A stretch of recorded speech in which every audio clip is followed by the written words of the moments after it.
Hello साथियों, नमस्कार। मैं हूं आपका दोस्त आशीष पाठक। साथियों, मैं अभी जहां पे खड़ा हूं, मेरे ठीक ठीक ऊपर आप एक पीपल का वृक्ष देख रहे होंगे, जो कि बहुत ही विशाल वृक्ष है।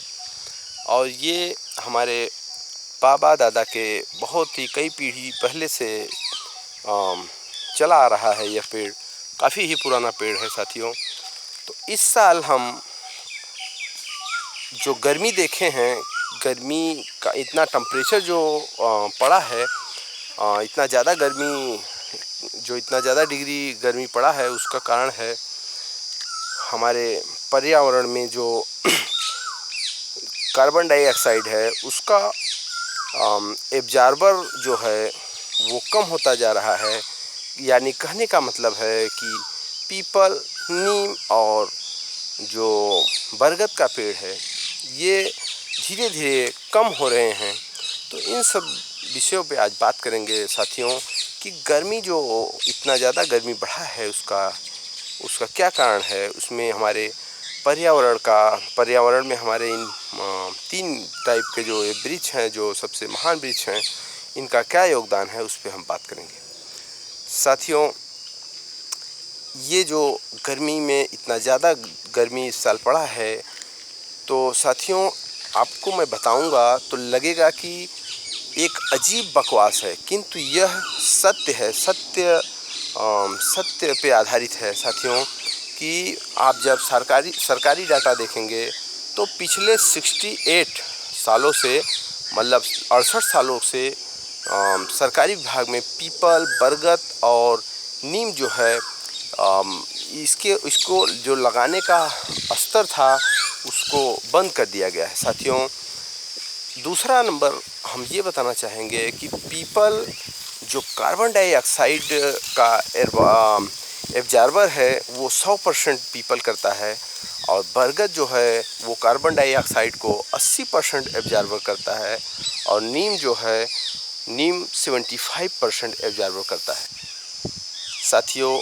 आज इसके बदले में आप देखेंगे कि हमारे समाज में लोगों ने विदेशी जो वृक्ष है, यूकेलिप्टस, उसको लगाना स्टार्ट कर दिया है, जो ज़मीन को जल विहीन तो करता ही है, उसमें बाकी कोई तत्व, कोई ऑक्सीजन को एब्जॉर्ब करने की क्षमता भी नहीं होती है साथियों। आज हर जगह आप देखेंगे यूकेलिप्टस जो बोलते हैं, गुलमोहर बोलते हैं, और अन्य जो सजावटी पेड़ हैं, उन्होंने ही इन पीपल, नीम और बरगद का जो जगह ले लिया है साथियों। अब जब वायुमंडल में रिफ्रेशर ही नहीं रहेगा, तो गर्मी तो बढ़ना स्वाभाविक है।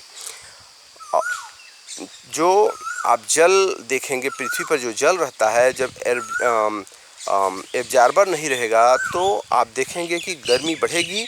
तो जल जो है पृथ्वी का, वो भाप बन करके उड़ेगा ही।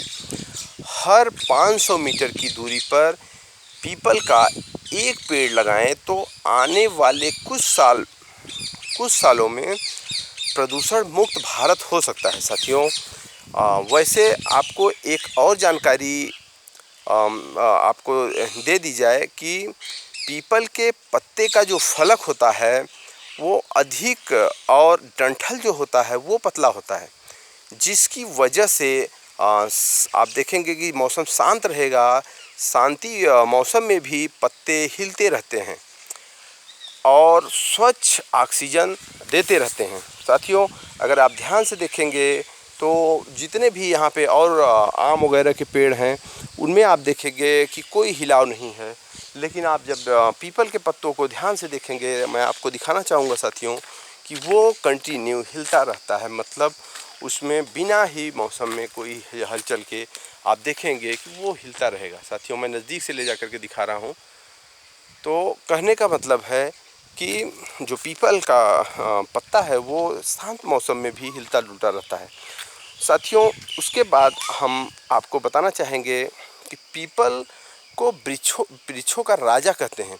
इसलिए इसकी वंदना में श्लोक भी लिखा हुआ है, मूलम ब्रह्मा त्वचा विष्णु सखा शंकर मेव च पत्रे पत्रे का सर्वदेवानां वृक्षराज नमस्तुते। तो साथियों, अब हमें करने योग्य जो कार्य है, इस जीवनदायिनी पेड़ों को ज़्यादा से ज़्यादा लगाने के लिए समाज को जागरूक करना चाहिए और स्वयं भी आगे आना चाहिए इन्हें लगाने के लिए।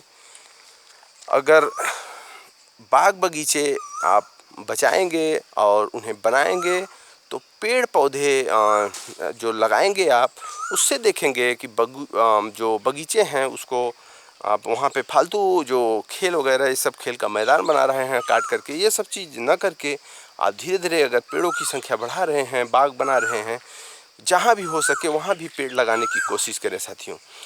तो पेड़ पौधों को भी हवा के साथ पानी की ज़रूरत होती है। तो साथियों, अगर पेड़ रहेगा तो जीवन रहेगा। इसलिए आप पीपल और नीम और बरगद, इन तीनों वृक्षों को अधिक से अधिक लगाने और अपने मित्रों, सहयोगियों और रिश्तेदारों से लगाने के लिए ज़रूर अपील करें साथियों। धन्यवाद।